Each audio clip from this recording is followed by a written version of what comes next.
Greetings, I'm Governor Mike Pence. You know, it's my honor this year to serve as the Republican nominee for Vice President of the United States with my running mate, Donald Trump. I'm grateful to be able to join you, if only by videotape, but I'm not sure how they introduce me. The introduction I prefer is pretty short. I'm a Christian, a conservative, and a Republican in that order. And really, it's as a fellow believer that I'm particularly honored to be able to address you today.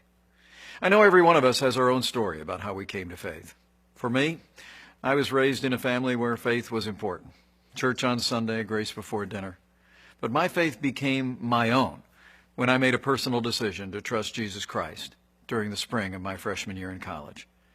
That night, my heart was literally broken wide, with gratitude and with joy, when I came to realize that what happened on the cross, in some small measure, actually happened for me.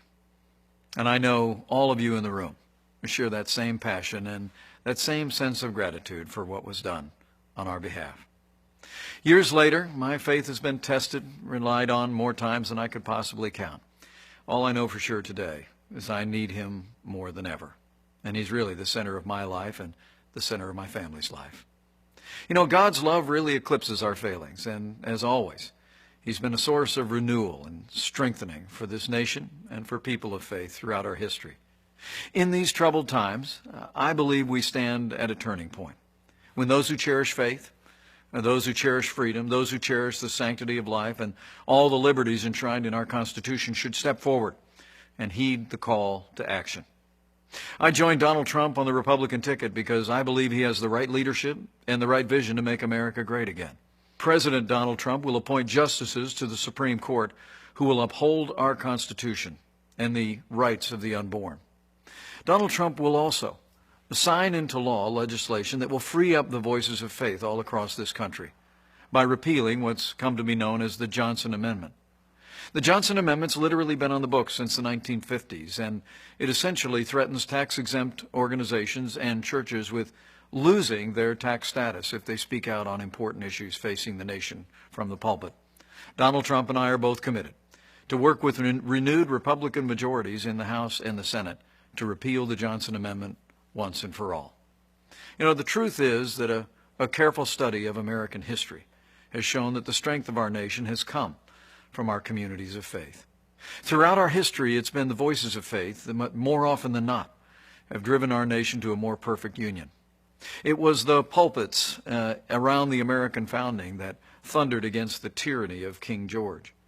It was the pulpits around America that spoke of the evils of slavery and brought an end to the scourge of slavery in America, even through a great civil conflict. And it was voices of faith and communities of faith that transformed our nation through the civil rights movement in our own lifetime, and we're a better nation for it. The choice today for all of us, though, could not be more clear. I've never seen a more dramatic choice in a national election in my lifetime. I truly do believe we're come to a time for choosing. And I think it's a time in the life of our nation when people who cherish life, when people who cherish our liberties, when people who cherish the great traditions that are enshrined in our Constitution should come together and support Donald Trump and our agenda to make America great again. In these troubled times at home and abroad, challenging times for American families, I'd like to encourage you to do one more thing, and that is to bow the head and bend the knee in the days that remain in this election.